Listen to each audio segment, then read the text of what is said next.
You're a qualified counsellor and you feel ready to take that next step. Counselling Tutor's Advanced Certificate in Clinical Supervision, including online and telephone working. Built for the busy counsellor, the course starts with self-directed learning inside the custom-built learning portal. The theory then comes to life in live tutor-led sessions where it's demonstrated and explained. And you get to practice it yourself with peers with observation and feedback from the tutors. This training is mapped to the BACP Supervision Competence Framework and is NCPS quality checked. Visit counsellingtutor.com, click on the Products tab, and select Clinical Supervision Training to download your information pack and course handbook. Hello and welcome to episode 379 of the Counselling Tutor Podcast. I'm Rory and my guest today is a therapist, supervisor and author. He's also my friend, co-founder of Counselling Tutor and the co-host of this podcast. Yes, today I'm joined by Ken Kelly, who is here to talk about his new book, Ethical AI Practice for Counsellors and Psychotherapists in the UK. In this episode, we'll explore what artificial intelligence means for counselling and psychotherapy, the ethical questions it raises for practitioners, and how therapists can begin to think critically about using AI safely and responsibly in line with professional practice. So with that said, let's roll the intro. Welcome to the Counselling Tutor Podcast, the must-listen-to podcast for counsellors, psychotherapists, and counselling students. Here are your hosts, Rory Oakes and Ken Kelly. And a very warm welcome to episode 379 of the Counselling Tutor Podcast with Rory Oakes and Ken Kelly. Rory and I taking you on a journey of 3 stops today, starting with ethical, sustainable practice, then on to practice matters, and then into student services. First off, ethical, sustainable practice. We're going to be speaking about AI in counselling. It's the last of the critical questions today. We're speaking about the professional accountability and the responsibility that sits with you legally and ethically. Worth a listen, this one. Then we're going to practice matters, where our guest, which Rory has beautifully teed up, is the one and only me. You, Ken. Less said, it is me, yeah. Speaking about my book that has now been launched, and that is Ethical AI Practice for Counsellors and Psychotherapists. More of that when we get to it. And student services today, a really important topic, one that has been really raising its head on the Facebook group recently, and this is recognizing poor supervision in counselling training. And I think this is going to apply even if you've graduated, because poor supervision is poor supervision. We're going to be speaking about what that looks like. So starting us off, ethical, sustainable practice. Still sticking with the AI in counselling, the last of the questions, the ethical questions that we may ask ourselves or look at when evaluating a tool or looking at any kind of AI that may cross our path in our practice. And today we're speaking about that professional accountability and responsibility, Rory. So where does the buck actually stop? Well, it stops here, Ken. There was a famous American president, I think it might have been Coolidge, but I'm not quite sure. My American presidential history isn't as good as it should be. And he used to have a little plaque on his desk saying the buck stops here. In other words, the buck or the responsibility is with you. And, that is, that's a weight to carry. And, through the arc of the conversation we've had about using AI in practice, we've really made it clear, I think, that, if you're going to be using it, then it is you that's going to have to answer if anything goes wrong. And I guess this is what we're really talking about today. One of the key questions, if something goes wrong, who is responsible and do I know how to report it? And it is an important area because we know with AI tools or AI in general, it appears very confident. It's like having a friendly puppy running around your feet. Could do anything. Yes, no problem. You're the greatest person in the world. What a brilliant idea. And all those things that come along. But as practitioners, we need to understand that we need to really understand what the AI does and how it informs clinical decisions. And if it turns out to be wrong, we need to be able to say, well, it sits with us. So that prompts us, I think, Ken, to ask some really critical questions before we use any AI tool. Yeah. And I think the first thing is, does the tool make it clear that I remain responsible for my own professional judgment? And yes. I think that's something we could talk about, because you cannot say to a client, oh, well, it's nothing to do with me. It's Fred the robot. It's the AI that's made that decision. That won't fly if there's an ethical complaint put against you. And I also think, does it blur the line? Does the tool using blur the line between support and decision making? I think that's important. So maybe you can speak to that, Ken, because what a lot of AI does, certainly the AI I use, tries to subtly force a decision on you. And as we know, as therapists, we don't do that. We don't nudge clients into making decisions. We hold their autonomy as really, we honour their autonomy. And that should be honoured if we're using an AI, I think. Yeah, very much so. And this extends beyond AI. This is any tool that you use within your practice. So I'm going to use an example here. So we started off by saying what happens if something goes wrong. So if the buck stops with us, if we hold the ultimate accountability, then we don't have mitigation in going, well, the provider let us down here. It's us that have to answer. And so I'm going to give you an example, and this is a real example, and it's not based on AI, but it is based on a tool. And it was a practice management tool, a beautifully built practice management tool that held great records confidentially. It set appointments, and it did all of that you would expect it to do. It was well made. It was had clinical oversight. It had GDPR built into it. All of the data was kept in the right service in the right countries. So you might look at that and have made a defensible decision that this is a great tool for my practice. Well, sadly, the company went out of business. They were no longer able to continue offering that service. What happens? What happens then? What happens to the data? What happens to the notes? Where does it go when the company is no longer available to look after that, support that? So these are questions we need to be asking ourselves before we get a tool. So can I download all my clients' notes that I need to keep for X amount of years? Maybe it's 7 years that you need to keep those. If that company is no longer available in 7 years, it's not defensible decision making to go, well, you see, it was really sad, but the company where all the records were is no longer available, so I couldn't get those records. Well, you are accountable to hold those records. That the accountability does sit with us. So can I download? If something goes wrong here, what is my mitigation? What can I do? Do I own the data that I can download it and hold it maybe in a different place or in another way, or put it to another tool or something like that? There's an example of something going wrong. It doesn't have to have AI in it.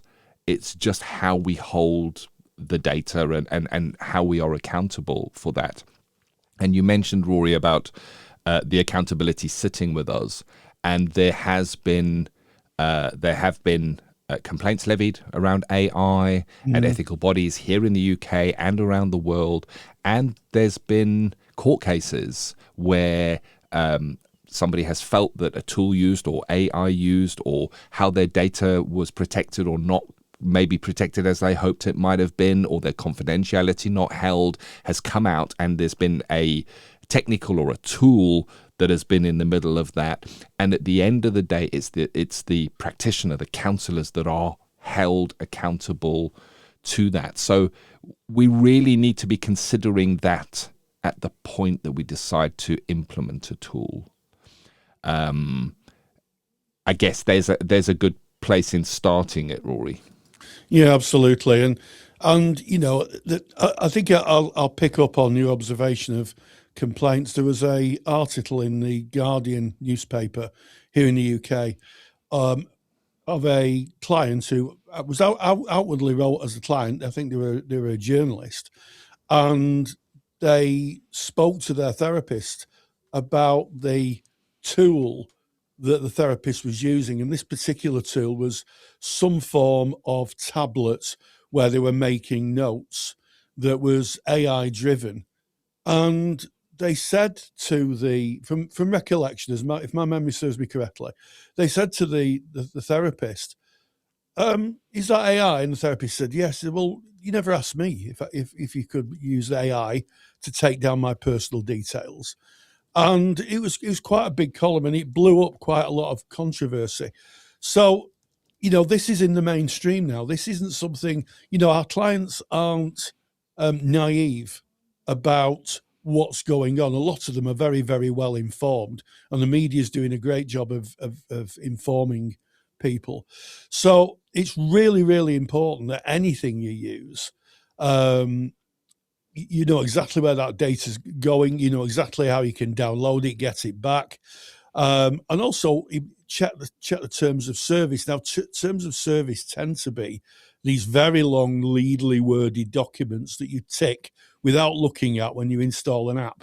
We've all done it. I'm as guilty as anybody in terms of not my therapeutic work, but certainly if I've downloaded something from a camera and you can't use it until you tick I agree to the terms of service. You scroll along them to the bottom and then you usually tick the box and click it, and then the thing works. You don't think anything of it.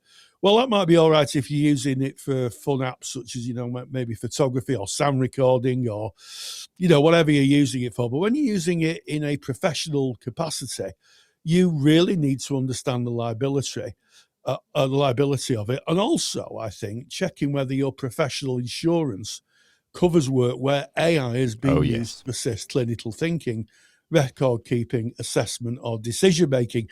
Now, here's the thing. This is so new that I think insurance companies will be playing catch up a little bit. I'm sure that they have a lot of smart people who've already seen this and they're starting to think about how to mitigate insurance claims, because that's what insurance companies do. They think of ways of not paying out by asking you to do more and more things. Think of your car insurance. That's a really good example. But talk to your insurance company and I think, ask them the question, if you change your mind, will you update me? So if something comes along, so I think the best way to describe this is that insurance companies take a view at the time they take a view, but it may be that some litigation comes in where they have to pay out, and then they'll take another view. So it's worth saying to your insurance company, where can I find your updated information about the use of AI in my practice? And they may give you a website. And also, I think another key issue is something called ethical drift. Does the tool encourage you to do something your ethical framework wouldn't support? So just because you're using a tool that says counselling, psychotherapy, mental health tool, don't automatically think that it's going to be aligned with your professional authority, the people who you sign up to, NCPS, BACP, UKCP. And I think a good starting point here, Ken, is when we're thinking about does the tool align with your professional body's ethical framework or code of practice, is maybe to ask yourself, do I share more information than is necessary? Is the tool asking me to put in more information than than is necessary about my client? And that isn't just a kind of ethical question. It's also a legal question, because we do have something in the UK called the Caldecott Principles, and the Caldecott Principles start off by saying only share what's necessary. Yep. Oh, very much so. And it's tricky, specifically you've said, Rory, that the times are changing. This is moving all the time, and you're going to see that in insurers, but you're going to see that in your ethical bodies as well. So let's say, for instance, you think, you know what, I want to get this new practice management tool. It all looks good. Says that it's got data protection. It says that everything is hosted in the EU. So we've got GDPR protection there. This looks good to me. There was a clinician involved in building this. I feel confident to go to this tool. You may be tempted then to say, you know what, I'm going to phone my ethical body and ask them if they approve of this tool or if they give a green tick to this tool. And you may be surprised to hear that they will say that they don't give approval or a green tick for any tools. So it can be so difficult. So it's, again, the topic that we're speaking about today is this professional accountability. It's us to make those decisions. And we hope that over the last few weeks, we've taken you through the ethical problem solving questions that you might ask when you come across a new tool or an app, or you're using something existing within your therapy in your practice at the moment. And it doesn't have to have AI in it. It just needs to be a tool, a digital tool that you're using, because the same questions apply whether AI is present or not present. Of course, if AI is present, the questions are more aligned, but it sits with you.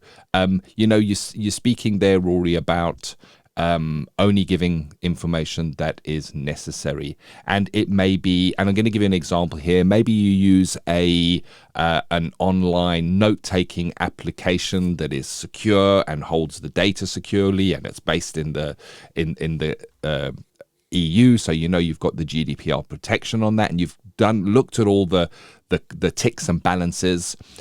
But you then can say, you know what, when I use this note-taking tool, I'm not going to name my clients or give any identifiable data. I trust the tool, but yet I'm still going to implement another level of safety. So I'm going to call my client Mr. Apple, and I'm only going to refer to him as Mr. Apple because I've got in my filing cabinet written on real paper who Mr. Apple is and where all the details are. I might use statements like the client arrived on time, as opposed to putting identifiable information in. And if you go back to your basics when you were training as a counsellor and look at the split note system, it's the same kind of idea, just taken digitally, and it gives you another level of protection that you can say, I went through defensible decision making and I even implemented this. It's about you showing that you thought this through and that you put everything you could in place to be able to protect your client, your practice, and the good name of counselling going forward.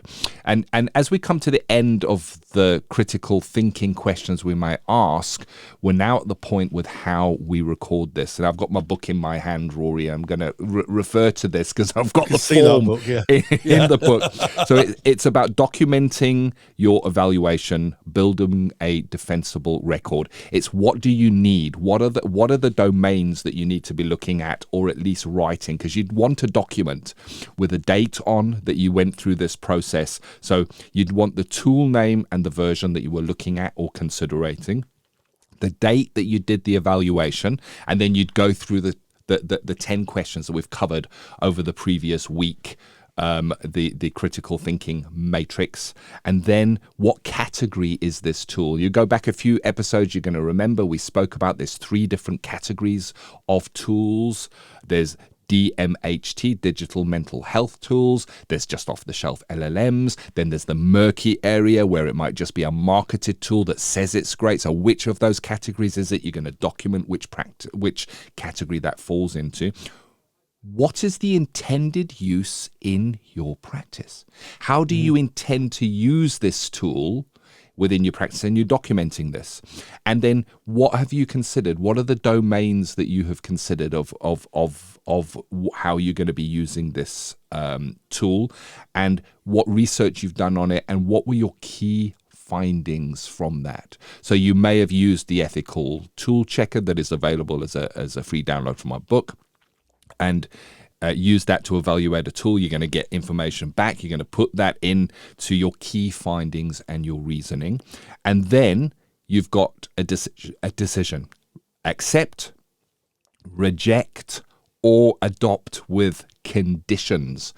Now, I put it to you that it's a good idea when you're doing this process that if you look at a tool and you go, you know what, I'm not going to use that because of these reasons, put in a reject and keep it on file. Because if there is any defensible decision making that comes up later, and you say, I went with tool X, but I did reject tool A, B, and C because of these reasons, it just shows that you've really critically thought this through.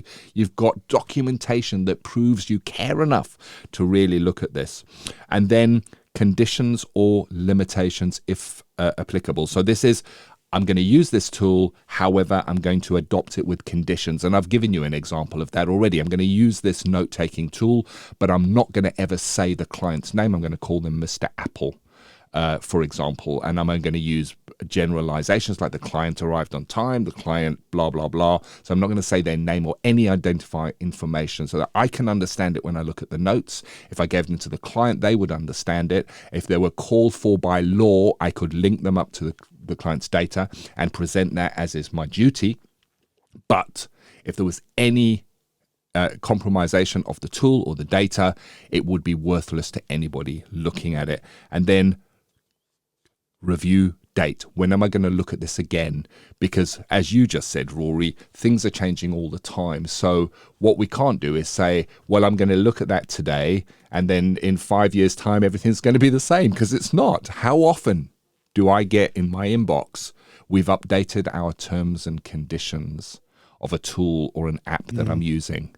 And if it's related to my counseling business and I just click accept, I can't do that. I need to re-review it. I need to look again if that is happening. So I think that brings to an end what our professional accountability is at this time, Rory. Any final thoughts? Yeah, well, as I was listening to you, Ken, I just did a little scoot across the internet, and I came across a name, Mary Tooley Orr, and you have to excuse me if I've not pronounced that correctly.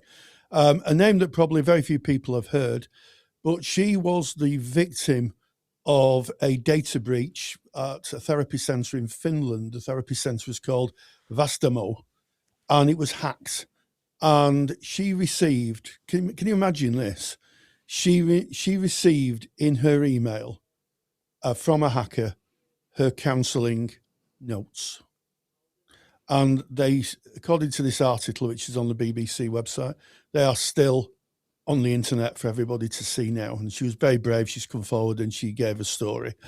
So what I would say is, don't think it could never happen. It has already happened in a world before we had AI and in a world before we had a huge amount of apps that store client information. So, you know, it has happened. So what I would say is take heed of what Ken has said. Go through the book, think about your terms and conditions, and keep abreast of it, because as soon as that information comes out of your notepad and into anything external, you're putting yourself effectively in someone else's hands. And unfortunately, I think fortunately, if anything goes wrong, you, not the other person, or the person who is going to have to answer for it. So on that, I think I will bring this topic to a close, Ken. Yeah, with what you've just said there, Rory, in terms of this is not something that may happen.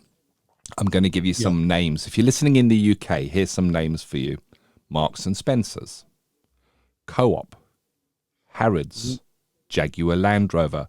All of these companies have been hacked and customer data has been leaked. These are massive companies. They put incredible amounts of money into protecting the data, and yet they're still hackable. This does happen.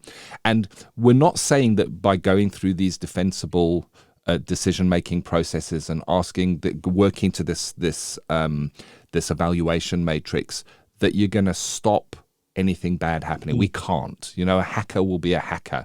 But can we reduce it? So, for example, the horrible example that you have just mentioned there, Rory, imagine if that data had been hacked but didn't have any identifiable connection with the poor human whose data it was, then it would be worth so much less, because it's just that the data's out there and that is horrific, but it doesn't mention who that person is and there's no link to that person. So by mitigating, by really thinking through this, we can make a difference even in difficult situations. And it's not about getting it right. We said this right at the beginning when we introduced the topic of AI. It's not about getting it right and getting it perfect. It's about critically thinking and evaluating rather than just blindly clicking and going ahead. And the questions in the ethical problem-solving matrix give you the questions that will keep you, I guess, grounded in ethics and UK law. There is, as always, a handout. You can actually get the super-duper handout for episode 379. And this handout is called AI in Counselling, Professional Accountability and Responsibility. Where do you go? CounsellingTutor.com, of course. Click on our podcast tab. Go to episode 379. It is free. You can download it there. If you're interested in my book, the link will be there too. And that, Rory, is Ethical Sustainable Practice. And as we back out of Ethical Sustainable Practice, we are now going to go into Practice Matters. What can we expect today, Rory? Well, I caught up with our very own Ken Kelly, who is talking about his brand new book. And I caught up with him, and this is what you, Ken, had to say.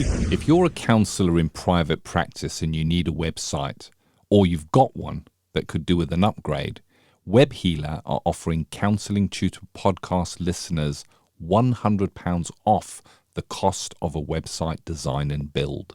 WebHealers specialize in websites for counsellors and psychotherapists. It's all they do.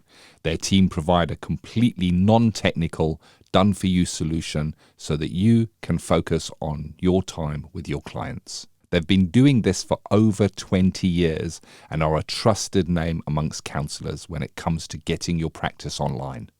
Get the full package details and claim your £100 off coupon at counsellingtutor.com/website. Counsellors and psychotherapists are having to respond to a major societal change, the introduction of artificial intelligence, AI. AI is already shaping the way clients search for information, access support, write, reflect, and make sense of their experiences. This raises questions for our profession around ethics, client safety, professional boundaries, and the therapeutic relationship. Today, I'm joined by Ken to talk about his new book, Ethical AI Practice for Counsellors and Psychotherapists in the UK, and to explore what counsellors need to understand as AI becomes an increasingly important part of everyday life and indeed practice life. So welcome, Ken, I guess. Ooh, welcome, Ken. Thank you. Yes. A rather a strange feeling. I mean, we've been podcasting together for over 10 years, Rory, but I don't know that I've ever been interviewed by you. No, and I don't think. I feel a bit nervous, to be honest. I feel it does feel a bit odd, doesn't it? It does feel a bit odd. But let's put that to one side. Let's bracket that, and I'm going to crack on by asking you what motivated you to write this book. Yeah. Well, I remember the moment. It's one of those defining moments that I will never forget in my life. I was on a business trip that was not related to counselling and psychotherapy at all, and I found myself in America, in Phoenix, and I was attending a conference, and it was very marketing led, and Google were presenting at this conference. Now, this is in 2023. And Google stand up, well, the representative of Google, it was a lovely lady, and she did a presentation. And the presentation was all about AI, this new technology that was going to impact how every single company did business going forward. And in the beginning, I kind of looked and I thought, yeah, sure.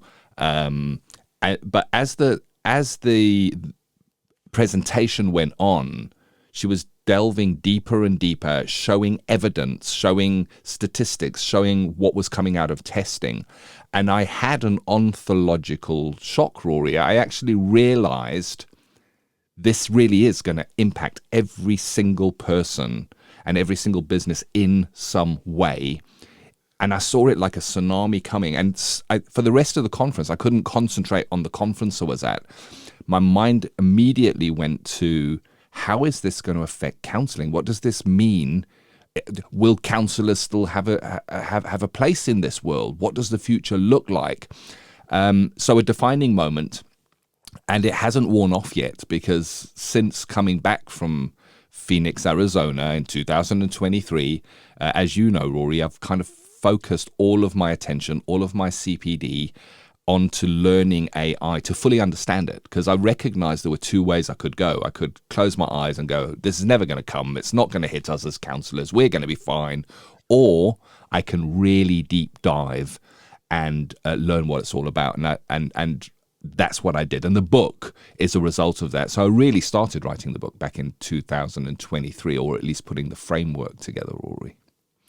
Yeah, and it's about that time you became a founding member of the AI Expert Reference Group, and you sit very close to BACP, UKCP, and CPS, and others are actually doing. You sit very close to them in terms of helping them and helping develop a kind of roadmap for how the profession is going to react and engage with AI.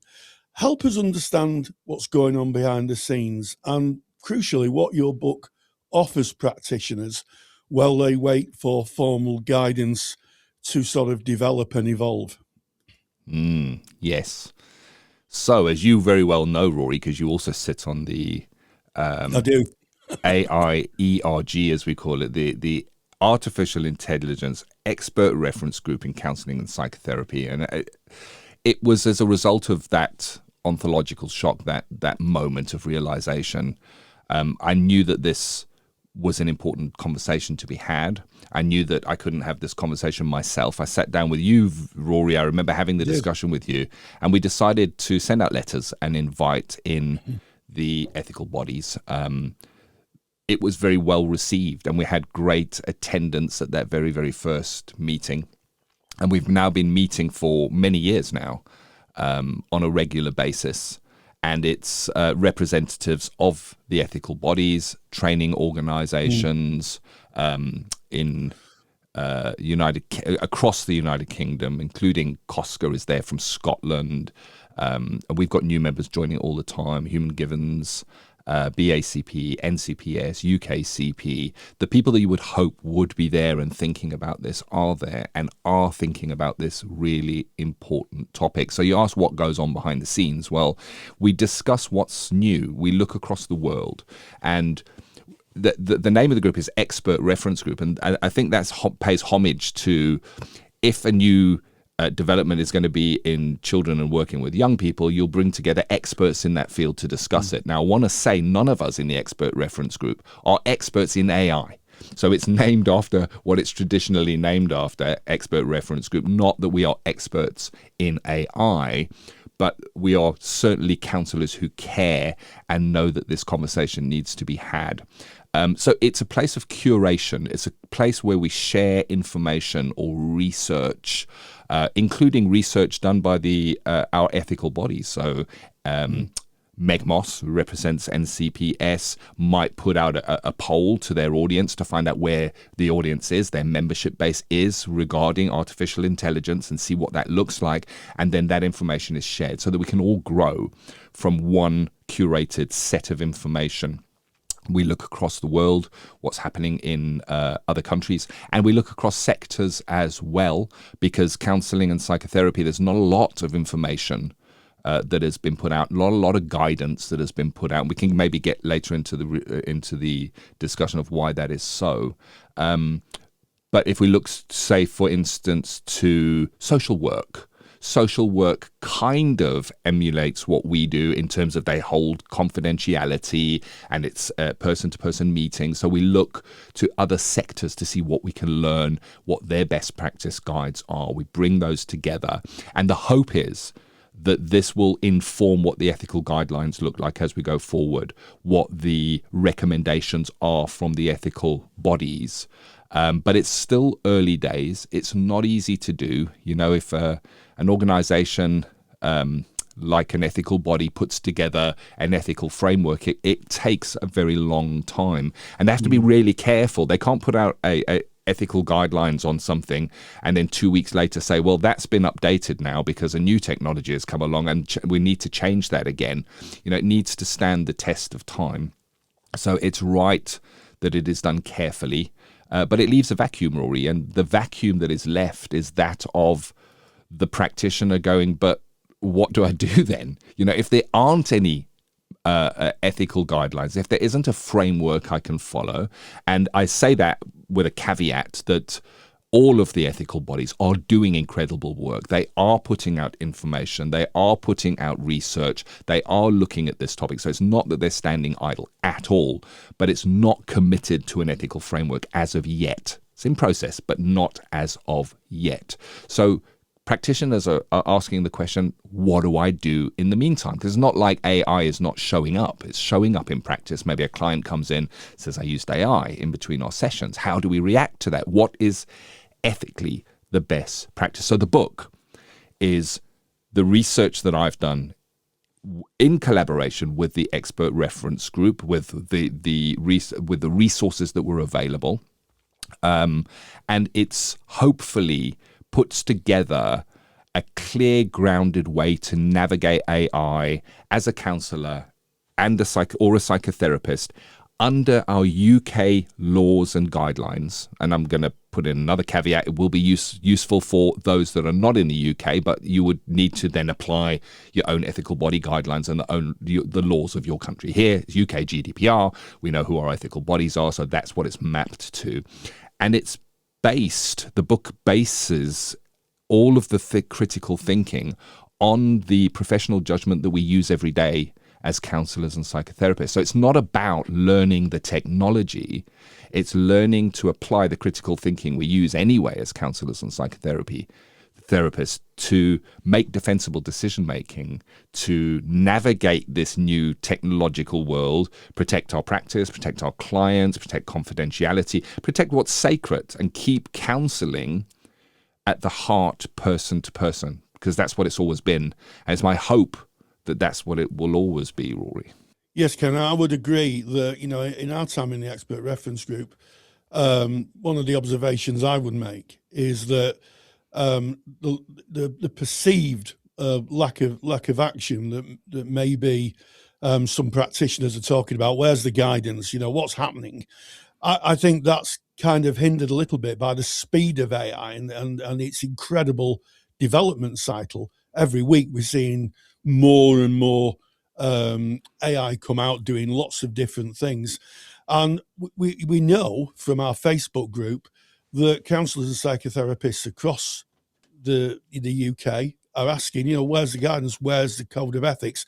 Now, the BACP are renewing their code of ethics, and I think it's fair to say that a lot of other professional bodies will be releasing new updated codes of ethics, and almost certainly will be adding something about AI. So they're not dragging their feet. I think they're, as you say, big wheels take a long time to turn. I think they're trying to see what the picture will look like, because it's very fragmented at the moment. So it kind of leads me on to asking, who's this book for? Why should who is it for? Why should practitioners think about getting a copy? Yeah. Okay. Well, who's it for? We're on the Counselling Tutor Podcast, which is a clue. Counsellors, psychotherapy. A silly question, really. We're giving it away here, aren't we?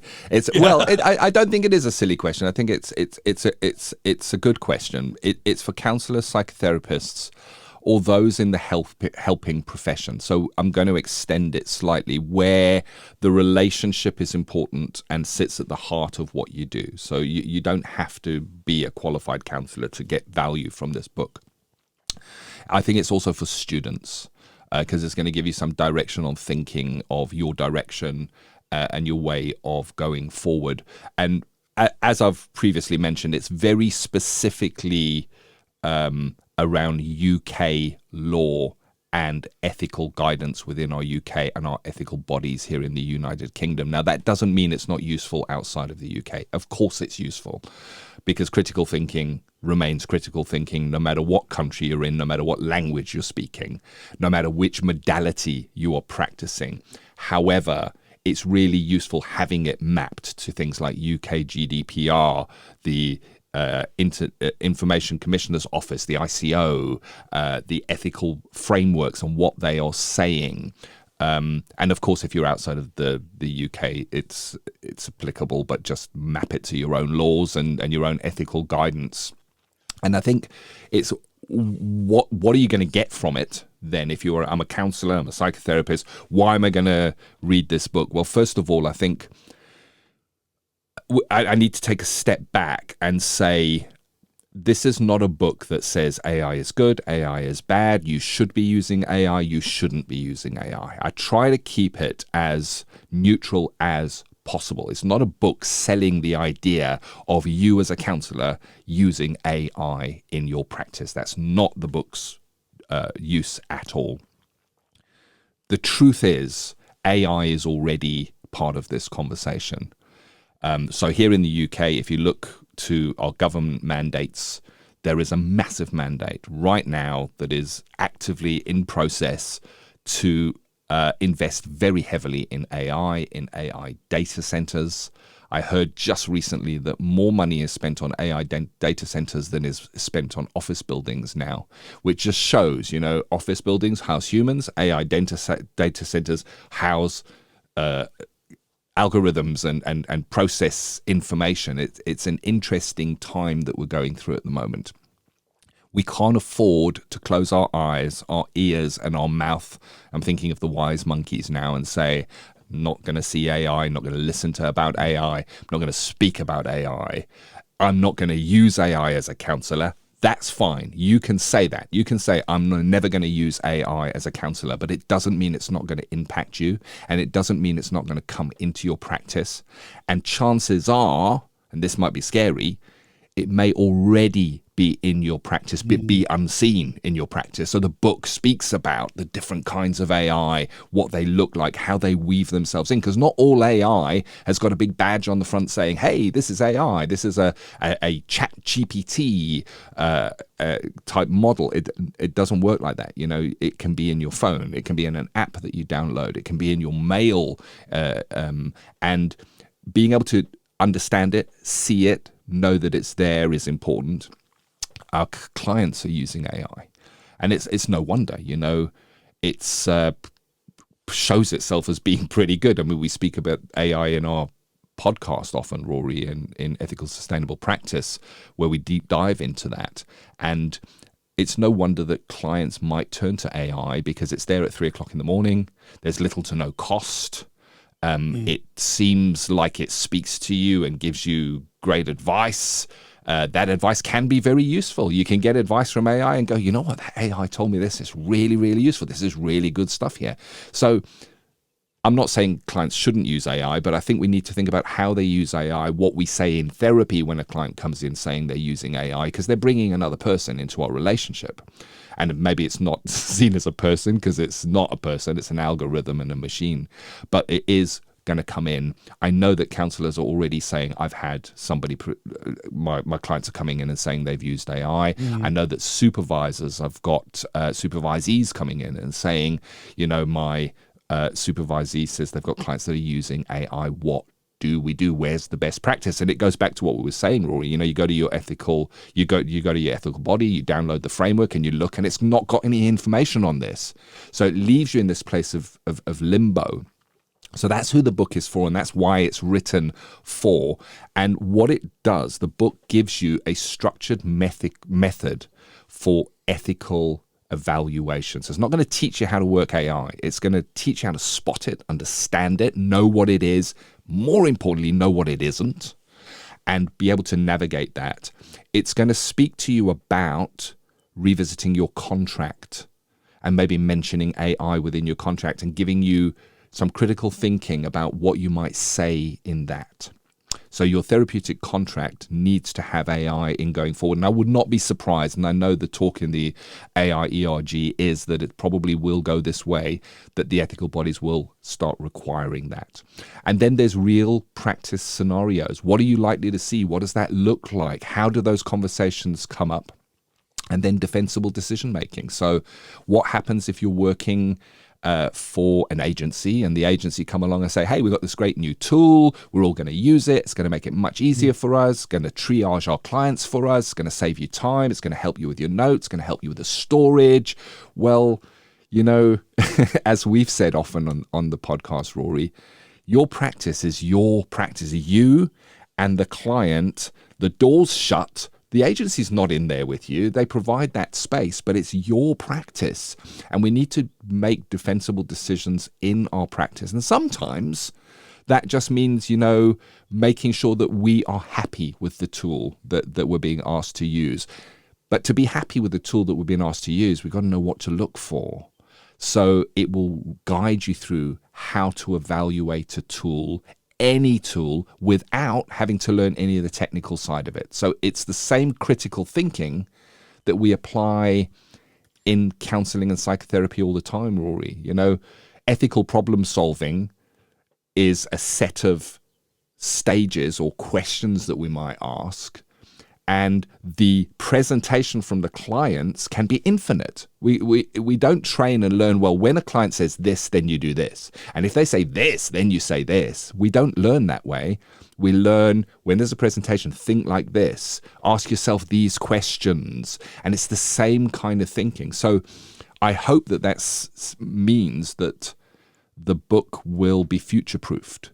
So it's not based on what the technology is and what it does, although it's briefly explained, but it's based in how you think about it, so that in 10 years' time, when all the tools have changed, you can still ask those same questions, as we do with ethical dilemmas. You know, 10 years ago, we were asking the same questions when we were solving an ethical dilemma, Rory. Yeah, absolutely. So do readers need to be technically minded to understand this book? Is it going to be full of code and talk about mainframe computers and the colour of wires? You know, would people have to have a good understanding of AI to be able to engage with this book? None at all. None at all. And there is a little bit of description of what AI is, how AI is trained and how it works.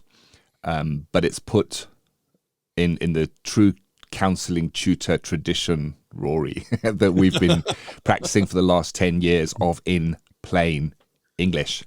There's no big, scary words that don't make any sense or any technical jargon that you need to learn.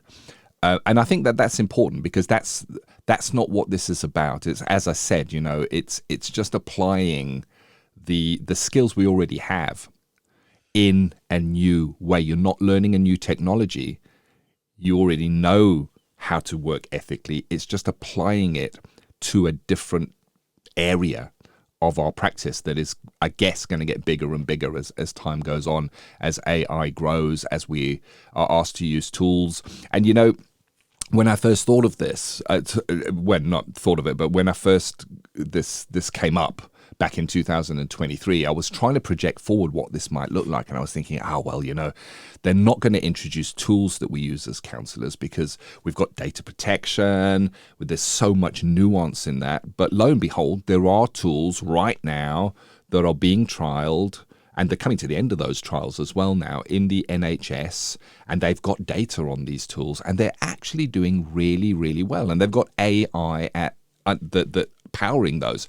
Now, we don't go technically into how those tools work, but we do speak about them and what protections are in place, so that if you do come across one of these tools, you don't need to be scared of it. You can be reassured if you know what you're looking for, you know the different types of AI, which you'll learn from the book without getting technical. You can look at a tool and go, I can see this is the right kind of tool.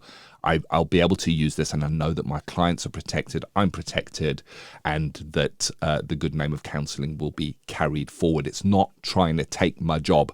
And I think that's one of the big questions is, will AI take the job of counsellors?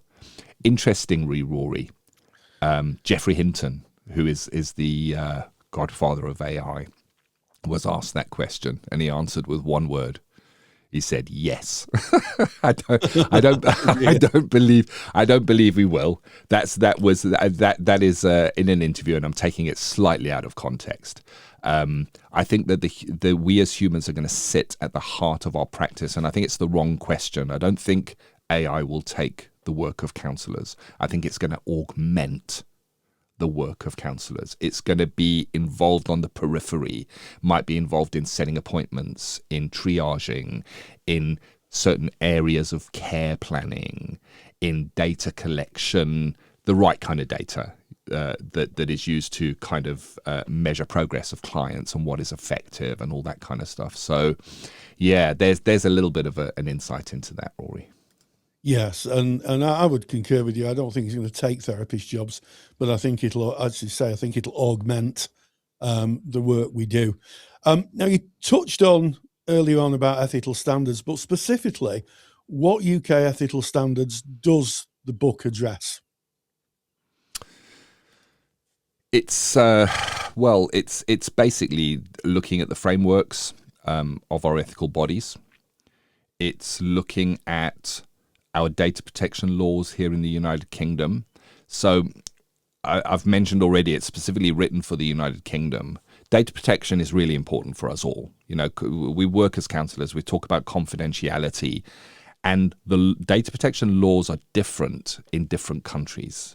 Now, we study that when we're training to become counsellors, and it didn't really matter. You know, if the US have got certain data protection regulation and they treat data in a certain way, then for me as a counsellor in Kent or wherever I may be, it doesn't really matter. Somebody comes in, I see them, I take some notes, I lock them in my cabinet, they go, everything's fine, I don't need to worry about that. But now with these tools and with this automation and with the hidden AI, as I said, that can be in things like voice dictation, you know, you might think, oh, I'm just going to dictate my notes here into this Word document and save that on my computer. Well, how is that voice dictation working? Well, it works with AI.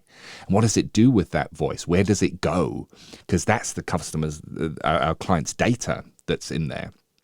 And anything that goes out of the United Kingdom, automatically we lose the data protection that we get given by UK GDPR, that is overseen by our legislation, our data protection legislation here in the United Kingdom. So there, we need to think a little bit further than that, and we need to start getting agreements with the tool providers that guarantee how the data is held and treated. And it's about understanding that. So it's all of the ethical frameworks, what you would expect. So if you take if you take the BACP ethical framework, for example, and you take the NCPS ethical framework, for example, and you compare and contrast them, you're going to find that they are incredibly similar because they all based on the ethics and the principles that we need to follow as counselors and psychotherapists. And dare I say, if you went to Germany and you got the ethical bodies framework and put it next to BACP and NCPS, they're all going to be similar. You know, they're all going to be similar. So it's based on all of that, mapped to that, as well as legislation, data protection. Yeah, absolutely, Ken. I think that's pretty essential. And I like what you said about the fact that throughout the world there is a standardization of data protection. And I've read through the book, and I think that any practitioner anywhere in the world would be well served by reading this, because there's a universality in both data protection and also in the adoption of AI. So I think it fits well everywhere. In the book, you talk about a lot of AI conversation in our profession centers around the question of how does this affect me and my practice? And you kind of been gone on record. I don't know if it's in the book or you've gone on record generally of saying, you've said that's a small question. What's the bigger question we should be asking? Yeah, it's not covered at any great length in the book, but it's certainly a motivation for me. And it comes down to frame of reference, Rory. Of course, when this new technology arises, we're going to think, how does this affect me? How does this affect my practice? How do I maintain my professionalism, my confidentiality, and my ethical boundaries whilst practicing within the law? That's the first stop on this journey, and that's what the book covers.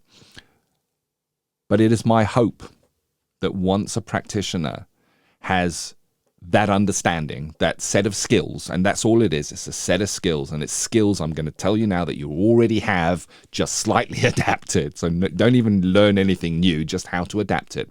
Once you have those skills, if we look more broadly outside of counselling and psychotherapy, outside of us and our practice, and we look at what's happening in the world, I want to share with you that the 92 million jobs, existing roles, are predicted to be gone by 2030.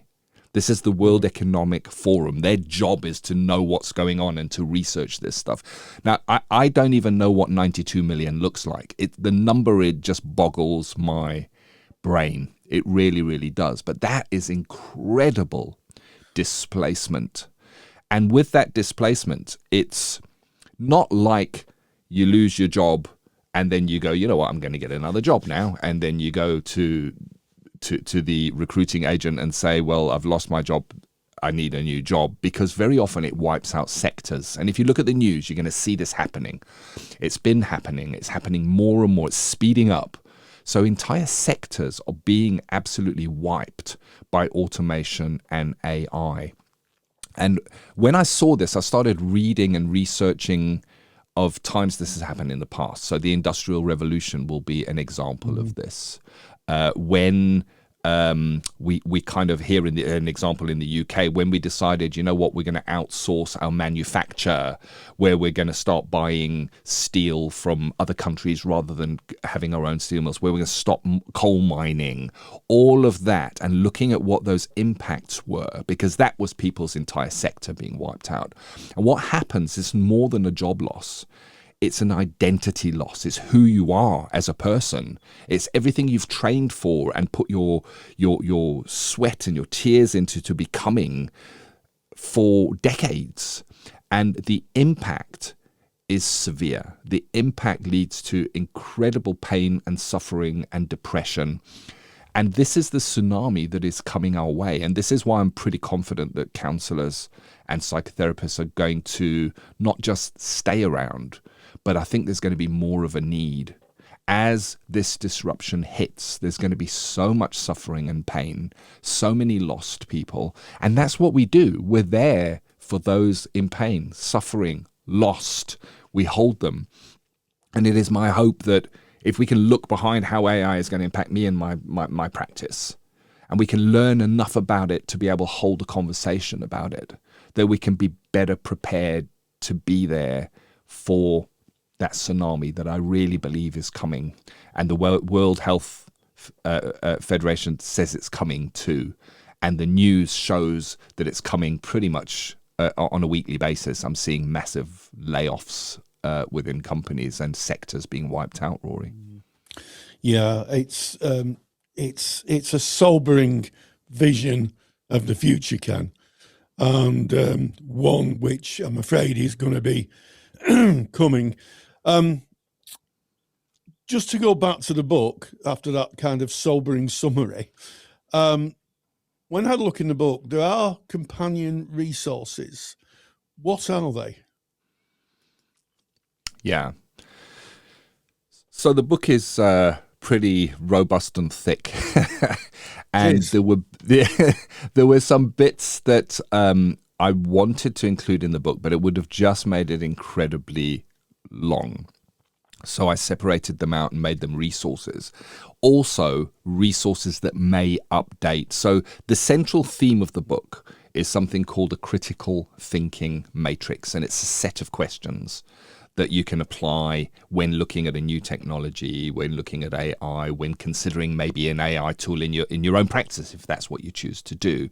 It's a set of questions that you can ask, and it's a way of having defensible decision making, because you can record the process that you go through, have that on hand, and if there was ever reason to show that, you could do so. And when I say that, I don't want to install fear. That's not what this is about. But there are already complaints at the UK ethical bodies around AI levied by clients. So this is a time when that critical thinking and your recording of that would be really useful. And in the United States, there's been many court cases already around AI and therapy and data protection and what people perceive they were given advice on or guidance on. And they usually don't end well for the therapist, sadly, because, I'm going to give you an example, Rory, and this is just a very shallow example, but let's say a client comes in and they say, I used AI in between our sessions, to kind of check how it's going for you. We may think that the right thing to do is to warmly invite that into the relationship and say, tell me more about that. How was that for you? Did you find that useful? And that's the right thing to do. However, we know, and you'll learn in the book, that AI has got a lot of vulnerabilities, a lot of downsides, a lot of areas where it can cause harm. And you'll see that if you look to news headlines, you're going to see harm caused by AI, young people taking their own life, a rise in self-harm and AI attributed to this. So if we know that AI can cause harm and a client says they're using it and we don't empower them with that knowledge and say, that's great, and I welcome this information, and let's talk about what you learned from AI. But I also just want you to know, and I think this is important, that you know that AI can cause harm, and here's how, and here's where it may let you down, and here's how it presents as being authoritative, but here's the actual facts behind that. Having that knowledge and giving it to our client, then I guess we're not following complete duty of care there. And if that was in a court case and they said, did you share the downsides, the dangers, the risks of AI with your client? And I, as the counsellor, said, no, I didn't think that was relevant. And that client had been harmed by AI. I wouldn't look good. So that's what I'm saying. So you asked, you started asking, Rory, what are the resources in the book?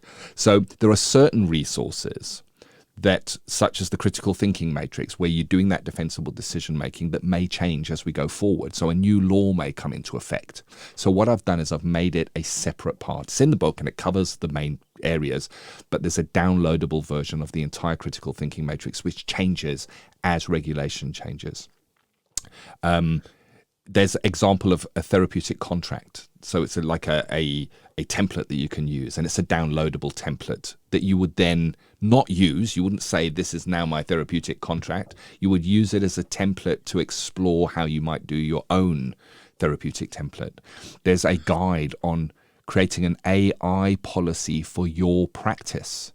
So you might have it in your contract, in your therapeutic contract. What about on your website? What about if you've got a form and collecting data or using email that might have AI underneath it?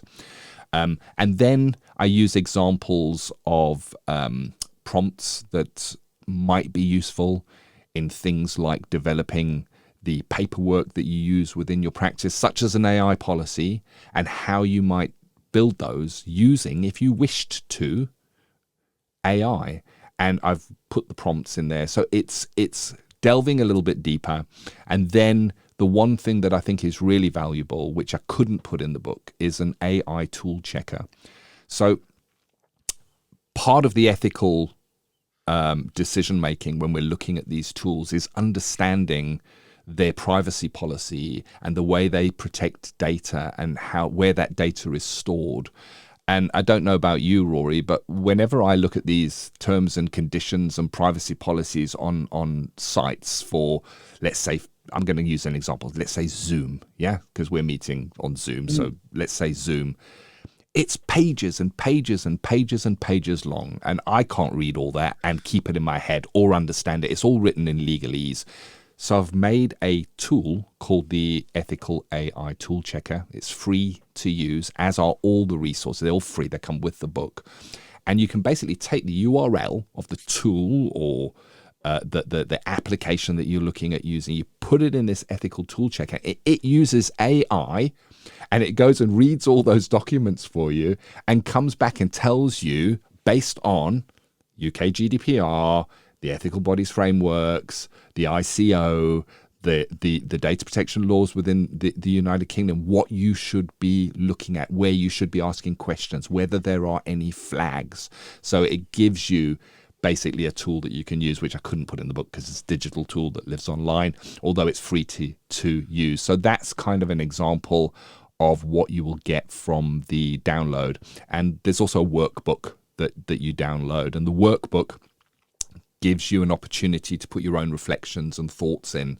You know, you read the book, but it's about what that means to you and how you apply that in your practice. So you can fill in the workbook as you go along. And that is the resource pack, Rory, that comes free with the book. Wow. I mean, that is so comprehensive. It's unbelievable, Ken.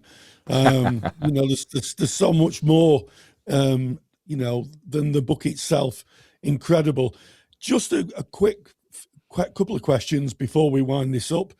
For people who prefer digital formats, is there an ebook available? Kindle, that type of thing? Yes, there is. There is an ebook available, and you can use a screen reader now for having that read it to you. I certainly do, and may go down the path of making a audio version as well in the future. It's not available now, but it's certainly on my agenda to do, Rory. So there is an ebook version. There's a hold in your hand, turn the pages and smell the book, which I'm doing right now. I love the smell of a book, me. We need to talk about this book smelling behavior, Ken. I know. Yeah. So yes, it is available in different formats. Oh, brilliant. And finally, how do people get the book? If they want to buy it, where do they go? What's the procedure? You can go on Amazon. And even if you're outside of the UK, go on Amazon and put in Ethical AI Practice for Counsellors, and it will show up there. Or go to ethicalaipractice.com. That's a website that kind of tells you what's in the book. You can have a look around. You can explore the table of contents and stuff like that. So ethicalaipractice.com is the home of the book that talks about the book, but the book is actually distributed and sold through Amazon. So jump on Amazon, put in Ethical AI Practice for Counsellors, and you will see both the ebook version and the paperback hold in your hand version there, Rory. Ethical AI Practice for Counsellors and Psychotherapists in the UK by Kenneth Kelly is available now, as Ken said, through Amazon. And it just remains for me to say, Ken Kelly, thank you for joining us. Practice Matters is proudly sponsored by the Counsellor CPD Library. To access top quality, relevant continuing professional development for your practice that you can do at a time that suits you, and all for less than the price of a cup of coffee, visit counsellingtutor.com. So I'm guessing, apart from thanking you, Ken, for a wonderful interview, we should reverse out of there. I'm doing your bit now, and it feels a bit strange. We should reverse out of Practice Matters and straight into student services, where we're talking about recognising poor supervision in counselling training. And before we start here, I don't think we want to frighten people, Ken. We don't want to give the impression that there's a huge cohort of unprofessional, poorly trained counselling supervisors out there. Having said that, as we both taught for a number of years, and we have come across, not only in our own teaching practice, but anecdotally where we've maybe worked with supervisees who've changed supervisors and come to us, where some supervisors have been a bit under par and quite frankly less than professional. So what we're going to be talking about is, if you're a student what to watch out for, red flags, if you like, and areas where you can discuss with your supervisor if you're not feeling you're getting the value for money and the right professional oversight. And I think I'll start there. When you hire a supervisor, if you're a student and you're hiring a supervisor, notice I use the word hiring, you're exchanging money for services, therefore you are a customer. You expect a professional supervisor, somebody who has supervised students before or understands the needs of students, because the needs of students are different, maybe in some aspects, to the needs of a qualified counsellor. So you deserve a service, and I think the first thing is to ask a supervisor, have they supervised students before, and maybe do they understand the difference between supervising a student and supervising a qualified practitioner. And those differences are that your supervisor should understand where you are at the time you start to come into supervision. You're right at the beginning, right at the starting line of your practice. So the support here is going to be formative, lots of information. We've all talked about the mortar between the bricks. You go in and get the education in class, and then the supervisor helps fill those gaps in with like mortar in a brickwork in a wall. And also, do they understand their responsibilities? And part of those responsibilities, Ken, is paperwork, isn't it? If you're managing or you're supervising, yes. if you're supervising a student, you're going to have to do some paperwork, and you're going to have conversations with the training provider, and you're going to have to build that in. So that's the first question: have you supervised students before? And which awarding bodies have you supervised? Do you understand the hours that I need as a student? Because students are usually supervised on different ratios than qualified counsellors. And also, I think ask about, if you're in the first year and there's a second year course running, hang around when the second years come out, or go when the second years come out, and just ask who's supervising you, what's your experience, because you are paying for a service. You may be a student, but you're paying for a service, and I think that's the important place to start, Ken. You're the customer. Yep. Yeah, very much so. What you're speaking about is mitigation, and mitigation in that you're going to be exploring who you choose very carefully as your supervisor while going into that. And we've spoken on the podcast before. Maybe we can look up the episode, pop it in the show notes, Rory, if you make a note of it, to kind of point back to questions or considerations when adopting a supervisor, what you might go through, because we've gone quite in depth into that. And I think that one of the things, there are some times where you may not get a choice in the supervisor that you choose, because you may be working within an agency and they say, hey, use our supervisor. We've spoken about that before as well in previous podcasts, and you always have the opportunity to say, yes, thank you, but I'm also going to pay for my own supervision. I know it's costly, and that's another conversation that is held within the Facebook group as well. Is it's counselling training is costly, and supervision is part of that cost. It's a reality. It's a reality of practice as well. We need to pay for supervision, but it's important to echo back what you said, Rory. It's your supervisor that hopefully you choose because they match what it is that you need at the time. So that mitigation, that planning beforehand goes a long way. Asking around, what we speak about in supervision, some of it is confidential because we're going to be bringing client material, but the process of supervision is not confidential. So what I mean by that is you can go to a supervisor and they say, yes, I supervise other students. You can say, can you give me some names? I'd like to ask them how they're finding it. There's no secrecy in that. We all have supervision. It's not like somebody going for therapy where you would want to hold that, or they might want to hold that as confidential.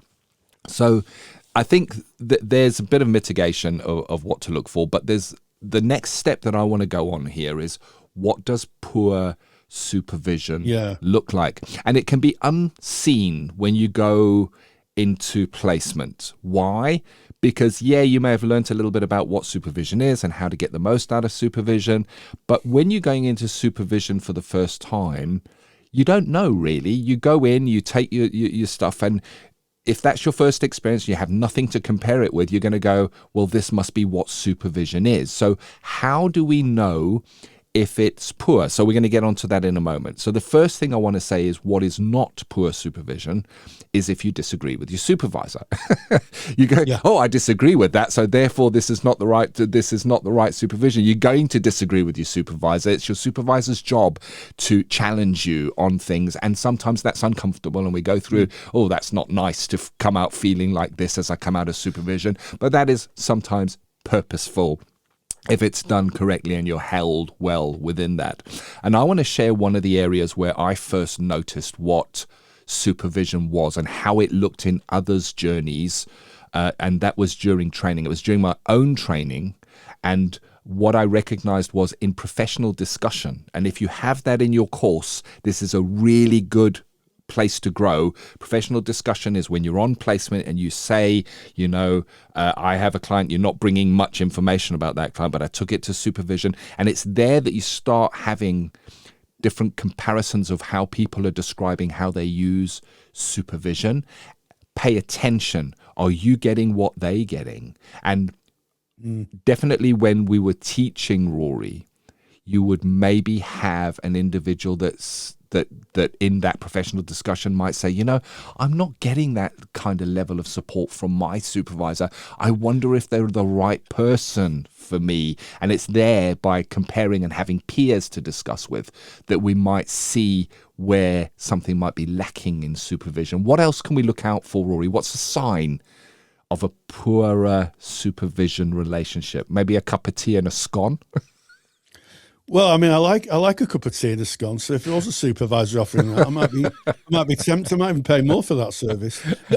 Joking apart, Ken, I think that as a supervisor myself, who work with students, I would be really straightforward with them at the first meeting, and say, my role is to get you from where you are now to qualifying, and as far as I'm concerned, you are a colleague.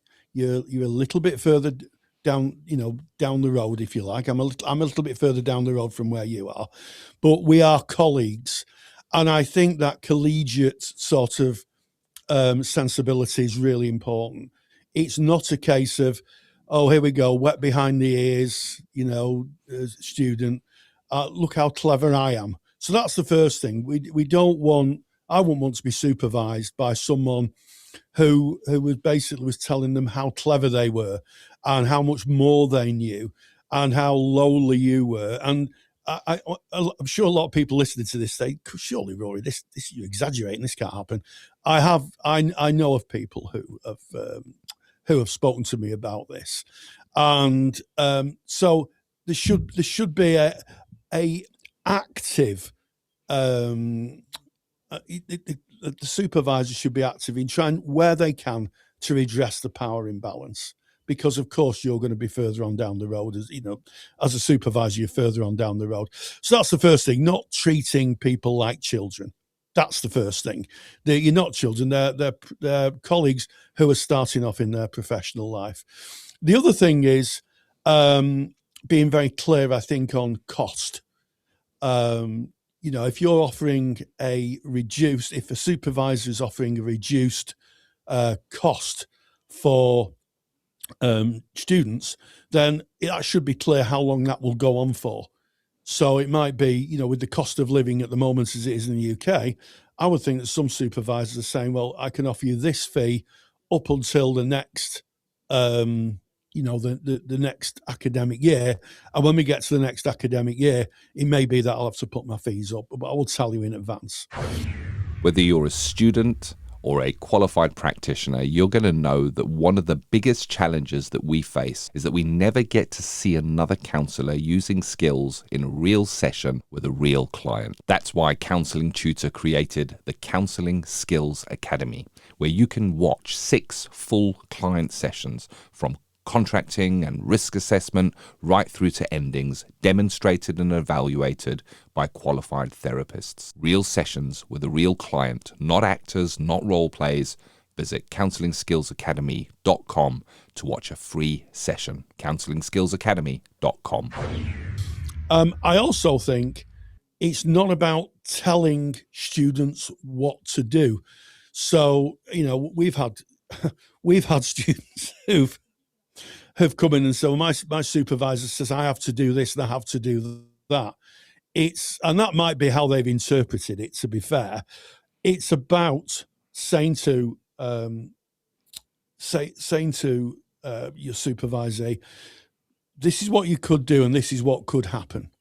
So it's always coming from a supportive position and a safe position. If your supervision doesn't feel safe, and I think that's one of the hidden things, it's probably not. If you don't feel held and supported right at the beginning of your practice, then it probably you should trust that gut feeling and maybe think of another supervisor. And what else can I think about? I also think about how supervisors speak about other professionals. So I had many years ago conversation with somebody who was slightly concerned that it wasn't one of my students. I have to add. It was someone I met. Their supervisor used to tell stories about their tutor and say, "Oh, I know your tutor, and they tend to be doing this, and when I had your tutor, they did that."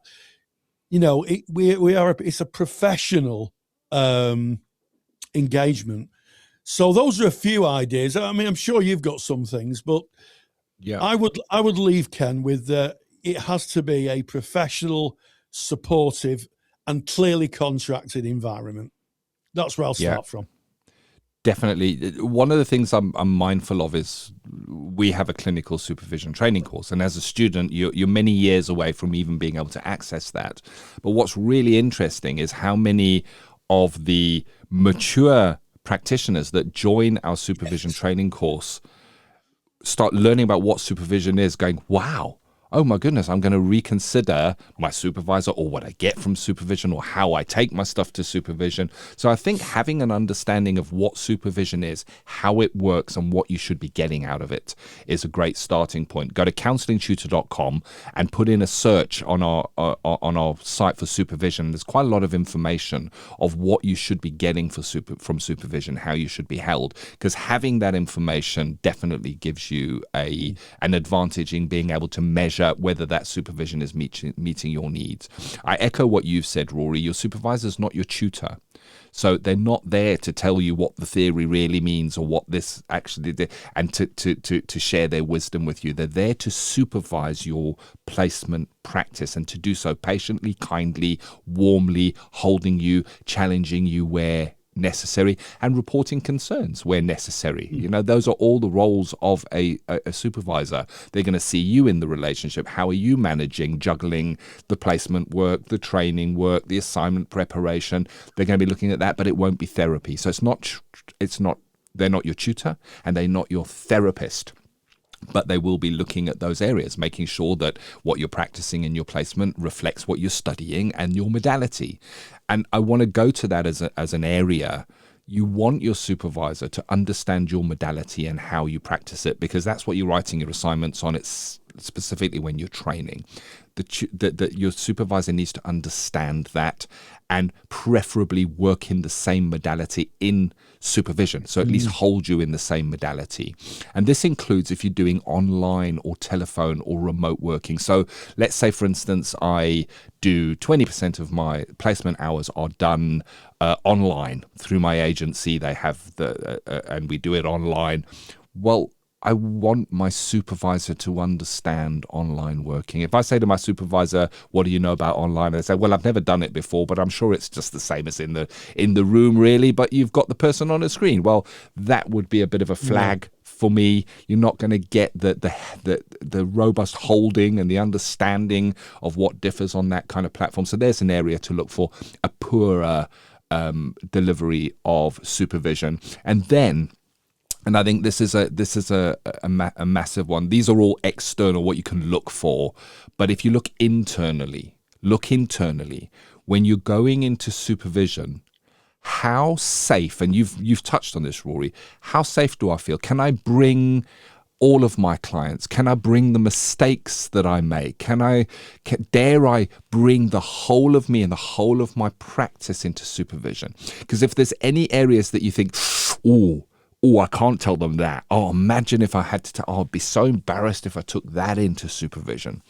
Then you can question, well, it might not be the supervisor, it might be you and needing to get over that, but it's definitely an area to look at. I'd be going to my supervisor the next time and say, you know what, there's this area I don't want to bring you. I wonder what that's about, and exploring that. But any internal feelings that indicate that this person is not right for you, and just because somebody is not right for you doesn't make them a bad supervisor. Yeah. In the same way as you can work with a therapist that's amazing for one client might not fit for another client. That's why clients have choice, and that's why they see maybe 3 clinicians before they'll adopt a counsellor that feels right for them. You feeling right and having the right person is really, really important, I guess, in the beginning. So you can have a brilliant supervisor. I love the stories you tell about your first supervisor, Rory.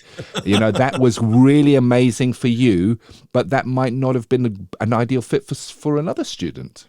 Yeah, absolutely. I can remember when I took my first supervisor on, my tutor actually said to me, and I quote, "Are you absolutely sure this is the person for you?" And I said, yeah, they seem okay. And, in my book, I recount, some of the experiences that I had with my supervisor. I actually think I used the term like being dipped in a bath of acid. Yes. like a door. Yeah. You get a door and the paint's horrible and you need to kind of get rid of it all, and you dip it in an acid, or you take it to someone, dish it in an acid bath, and then it removes all the old paint, and then you're free to rejuvenate it. And that's how I felt. I felt that I'd had a lot of old ideas and old ways of thinking removed, and I was ready for my next supervisor to put a nice professional gloss coat on me.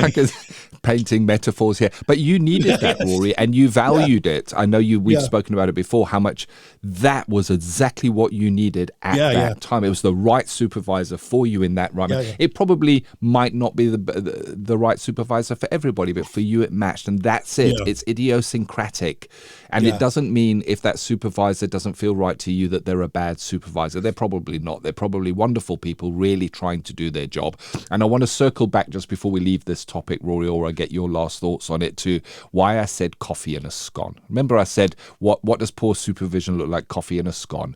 And it comes tea, from... Actually, Ken. Was it tea and a scone? Oh, do you see I got it wrong now? We'll have to edit that out now. It comes from, if you're going to your supervisor and you're having a lovely chat and a lovely cup of coffee, and you're leaving going, oh, that was great, that was. Maybe you're not getting what you need out of supervision. It's about growth. It's about challenge. It's about building your practice. So there are measurable things that you'll be getting out of supervision. I want to come out of supervision and go, wow, if I next see that client, I'm going to do it this way. If I next see that presentation in therapy, I'm going to remember this, that I'm going to comply. Oh, I want to go and read that book that my supervisor recommended on that topic because I think that's really going to help me. That's the kind of stuff I want to be leaving supervision saying. Your final thoughts, Rory? Yeah, I think supervision should be a place where you come away thinking it's okay to make mistakes, that you feel that if you're, have massive imposter syndrome, that your supervisor gently challenges it and helps you overcome it, or understands what it's like to be a student. And I think most of all, boundaries. I don't think we can leave any professional discussion about working with external professionals without talking about boundaries. It's a professional environment for professional work to be undertook. It is not, a dating app, a dating area. Your supervisor, and I'm sure most supervisors are, but I think I wouldn't be doing my job properly if I didn't sort of mention this. It's not for building a friendship or any other kind of relationship. It is for one purpose only, and that is to enhance your practice in the service of your clients. So I think we'll leave it there. But it's an area I think that every trainee engages with, and as I said at the top of this kind of topic, people are paying for it. You need to get what you pay for. We'll leave it here. You're the customer. You're paying. There we go. This has been episode 379 of the Counselling Tutor Podcast. We started off with ethical and sustainable practice, and we talked about AI in counselling, professional accountability and responsibility, an important topic in a world where we're using more and more external applications to store client information and to maybe use for clients in between sessions. In Practice Matters, I had my friend and colleague Ken Kelly talking about his new book, Ethical AI in Practice for Counsellors and Psychotherapists in the UK. And that was a wonderful interview. And I think it's the first time I've ever interviewed you, Ken. And then Inter-Student Services, recognising poor supervision in counselling training, an overview on what one should expect as a trainee counsellor from your supervisor. Don't forget, the handout for AI in counselling is available if you go to the Counselling Tutor website, hit the podcast, look for episode 379. That handout is available for you now in the show notes, so you'll be able to click on it, download it, and you'll be able to put that in your professional folder so you can make reference to it. I guess at the end of the podcast, we always say thank you for your likes, shares, and subscribes. And as always, and until the next time, stay grounded and stay safe. If you're studying counselling, the student library from Counselling Tutor is like having your own tutor alongside you. Every theory and skill in plain English, mapped to your specific course and level. Visit counsellingtutor.com, click on the Products tab, and select Student Library for more information. That's counsellingtutor.com. Thank you for listening to the Counselling Tutor Podcast. Find the show notes for this episode by visiting counsellingtutor.com.